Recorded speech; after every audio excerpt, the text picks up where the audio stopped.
वज़ीर आज़म साहब हुकूमत के लिए नवाज शरीफ साहब पर तो कोई फ़र्क नहीं पड़ना इसका, मगर वो ये भी कह रहे हैं कि जी बाकायदा तौर पर इंतज़ार किया गया कि पार्लियामेंट चली जाए और रिस्पॉन्ड ना कर सके, कुछ ना कर सके। क्या मकसद लगता है आपको अचानक 53 दिन बाद महफूज फैसला सुनाया जाना जबकि पार्लियामेंट तहलील हो गई है?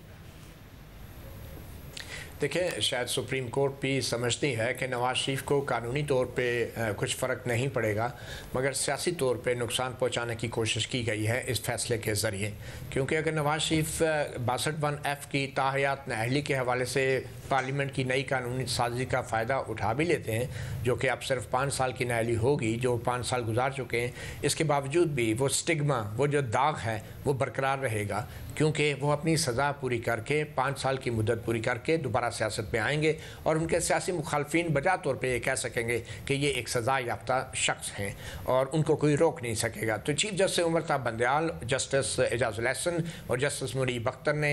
बहुत ही एक सख्त वार किया है, जिसका असर बराह रास्त नवाज शरीफ पे सियासी तौर पर होगा और उनको स्टिग्मेटाइज़ किया गया है। क्योंकि अगर ये नज़रसानी एक्ट तस्लीम कर लिया जाता, जो करना भी चाहिए था, वो आगे जाके भी हम बात करेंगे, तो फिर उसमें ये होता कि जो फ़ैसला अकामा वाले केस में नवाज शरीफ के ख़िलाफ़ आया था, उसके ख़िलाफ़ नज़रसानी की दरख्वास्त दायर हो सकती थी और लार्जर बेंच उसको सुनता, मुख्तलिफ जजेस उसको सुनते और वो जो दाग था वो धुल सकता था। तो ये एक मामला है। जहाँ तक पार्लियामेंट का ताल्लुक है,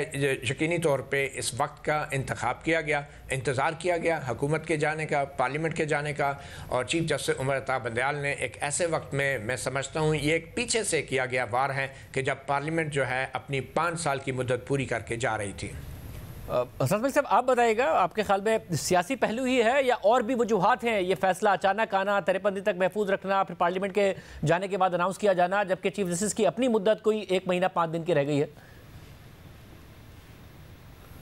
देखें शाहजेब, ये जो फैसला है ये उस माइंड सेट को रिफ्लेक्ट कर रहा है जो जुडिशरी में है कि जो समझता है कि पार्लियामेंट नहीं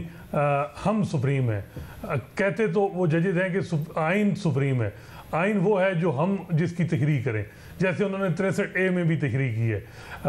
इसी तरह इस केस में भी अगर आप देखें तो बिल्कुल वाज़ेह है कि इन जजेस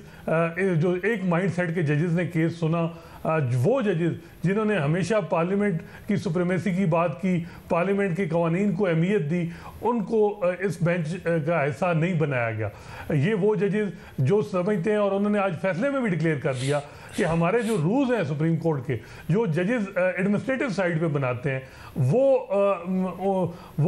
जो एक सिंपल कानून है उससे अबव हैं और उनकी अहमियत ज़्यादा है। तो ये अब इससे अंदाज़ा लगा लें, हम सुनते थे कि आइन है, उसके बाद कानून ला है, फिर रूल्स आते हैं, लेकिन आज सुप्रीम कोर्ट ने कहा कि जो हमारे रूल हैं वो आम लेजिस्लेशन से अबव हैं, उनको अबव जाना जाए। तो ये इससे रिफ्लेक्ट होती है जो जुडिशल एरोगेंस जो है। बाकी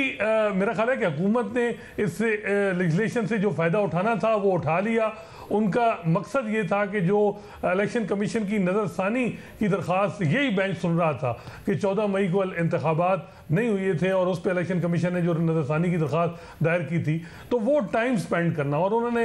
इस पे टाइम जो है वो अपना स्पेंड कर लिया। बाकी इस जो कानून का जो अल्टीमेट जो है विक्टिम वो पार्लियामेंट हुई है। और मेरा ख्याल है कि ये सारे वो फैसले हैं जो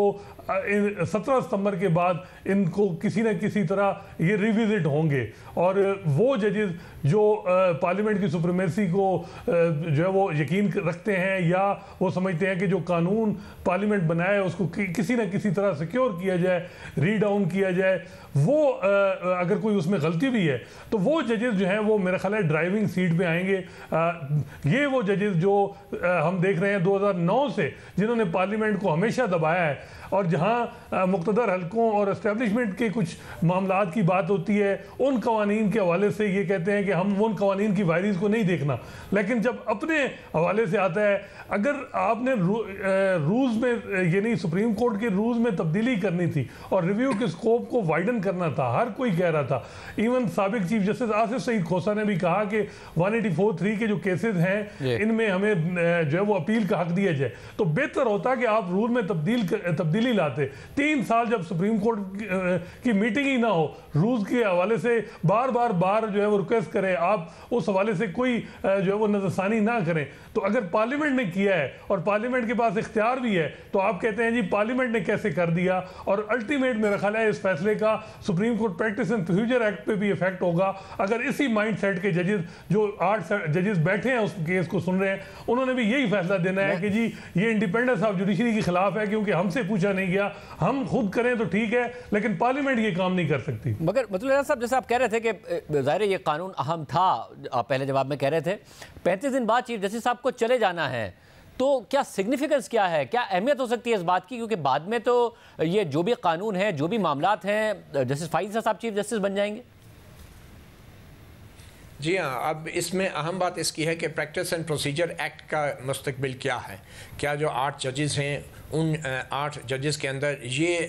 3 मारूफ जजेस भी शामिल हैं जिन्होंने पहले ही अपना माइंड दे दिया है पार्लियामेंट के अख्तियारात के हवाले से। तो पहली बात तो इन 3 जजेस की, उन 8 जजेस के बेंच में जो मौजूदगी है उस पर यकीनन एक एतराज़ बनता है। और अगर ये अपने इसी माइंड के साथ प्रैक्टिस एंड प्रोसीजर एक्ट के 8 जजों के बेंच में भी बैठते हैं तो ऑब्वियसली लगता ही है कि अब उसका फ़ैसला भी जल्द ही होगा। अगर उसका फ़ैसला नहीं हो पाता किसी भी तरह, तो obviously chief justice Qazi Faez Isa अगर आते हैं तो वो उस बेंच को being a master of the roster, क्योंकि यही 3 जजेस कहते हैं कि चीफ जस्टिस बेंच बना भी सकता है उसमें, तो फिर ऑब्वियसली जस्टिस फाइज़ ईसा को कुछ इक़दाम ज़रूर उठाने पड़ेंगे। और उस बेंच में से अगर चीफ जस्टिस निकलते हैं या वो 2 जजेस भी निकलते हैं कि जो पहले ही अपना माइंड दे चुके हैं, तो उस बेंच को तश्कील नो करके अगर प्रैक्टिस एंड प्रोसीजर एक्ट बहाल हो जाता है तो उसके बाद मेरे ख्याल में ये तमाम चीज़ें प्रैक्टिस एंड प्रोसीजर एक्ट के केस के अंदर दोबारा से बहाल हो सकती हैं, जिसमें नज़रसानी का जो हक है उसको अपील की तरह भी सुना जा सकता है, जैसे कि प्रैक्टिस एंड प्रोसीजर एक्ट के कानून में दिया गया है। मगर अगर उस चीज़ को ख़त्म कर दिया जाता है तो ऑब्वियसली फिर ये मामला नज़रसानी के मरहले पर, जैसे कि असदात मलिक ने भी कहा, चीफ जस्टिस काजी फाइज़ ईसा के दौर में आएगा और नज़रसानी के मरहले पर फिर ये बड़ी दिलचस्प बात होगी। ये देखना होगा कि दूसरे तमाम फैसलों की तरह क्या प्रैक्टिस एंड प्रोसीजर एक्ट के मुताबिक नज़रसानी की दरख्वास्तें सुनी जाएंगी, यानी कि लार्जर बेंच होगा, या फैक्ट्स इन लॉ के दोनों के ऊपर दोबारा से बहस हो सकेगी, या फिर मौजूदा जो नज़रसानी का एक महदूद अख्तियार है उसके मुताबिक सुनी जाएगी। शाहज़ेब, मैं एक बात यहाँ ज़रूर करना चाहूँगा कि यहाँ पे जो 3 मुअज़्ज़ज़ जजेस हैं वो बार बार ये कह रहे हैं कि आइन का आर्टिकल 188 जो है वो नज़रसानी का जो हक देता है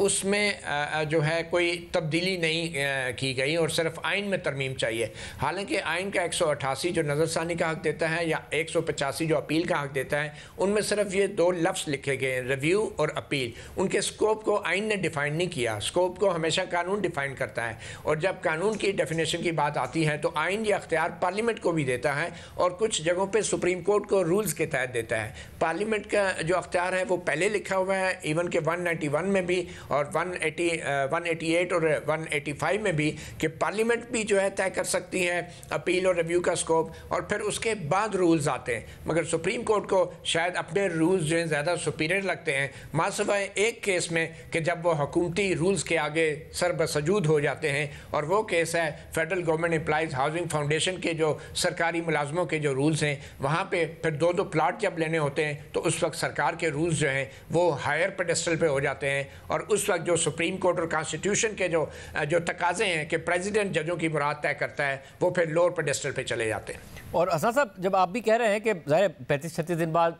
आ जाएंगे जस्टिस फाइज़ साहब, तो ये क्या मामला असल में ऐसे मुतादिद केसेस का है जो एक ही जैसे बेंच बनाकर किए गए, जिनके रिव्यू और अपील में मामला खुल सकते थे, बड़ा बेंच बनता तो मामला हो जाता है, और क्या कलअदम करने से वो ख़तरा ख़त्म हो गया या वो अभी भी बरकरार है? देखें, एक तो शाहज़ेब साहब, हम देख रहे हैं कि supreme court practice and procedure act जब से इनेक्ट हुआ तो जस्टिस काजी फाइज़ तो समझते हैं जो बेंचेस बन रहे हैं ये गैर आइनी है और वो किसी बेंच का हिस्सा नहीं है। मे भी ये मामला आए कि ये जितने फैसले 2 महीने में 3 महीने में किए गए, क्या इनकी कोई लीगल हैसियत है? अगर मेजॉरिटी जजेस ये सारे ही फैसले जो हैं इस बुनियाद पे कि जी बेंच ही सही प्रॉपरली कॉन्स्टिट्यूट नहीं थे और ये सारे फैसले ही कलअदम हो जाएं तो मामला कुछ कहीं और जो है वो ये सारा चीज़ इसकी ज़रूरत बहस ही ख़त्म हो जाएगी। बाकी मेरा ख्याल है कि चीफ जस्टिस साहब ने जो ज़्यादती की है वो ये है कि सुप्रीम कोर्ट के वो माइंड सेट जिसने जो है पार्लियामेंट को हमेशा नीचे रखा